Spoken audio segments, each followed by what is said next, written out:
ایشون میفرمایند که ما چیکار کنیم که جوانها رو ترغیب کنیم به نماز. من الان عرض کردم برای هر کاری یک راهکاری وجود دارد. البته بحث ما امشب چون بحث ذکر هست، من این رو در واقع عرض میکنم.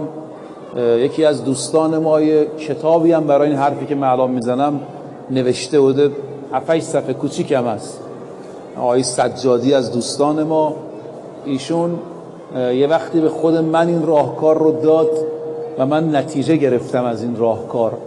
من شاید به صدها نفرم این راهکار رو دادم و من به ایشون یه وقتی گفتم، یه کاغذی نوشته بود، گفتم اینو چاپش کن. تبدیلش کرد به یه کتابی کوچکی و اسمش هم گذاشته نماز استخاره. اسم اون کتاب اینه. حالا یه وقتی ممکنه بیارم به شما تو برنامه‌ام نشون بدم یا بذارم توی اینستاگرام تصویرش رو. ایشون خودش میگفت غیر از این که این روایت داره، من در عالم رویا از حضرت ولی عصر ارواحنا فدا هم برای این نماز اجازه گرفتم.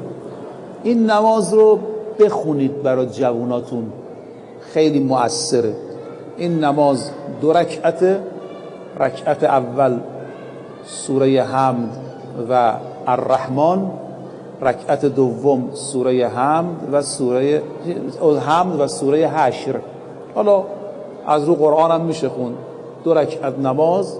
البته این نماز حاجته، یعنی الزاماً برای بچه ها نیست، نه، هر کسی که برای ازدواج مؤثره، برای خانه‌دار شدن مؤثره. 2 رکعت نماز. حالا اون نیتتون رو میکنید به نیت ازدواج فرزند، به نیت خانه‌دار شدن، به نیت شغل. البته عرض کردم قبلا تلاشم باید باشه. قربتن الله.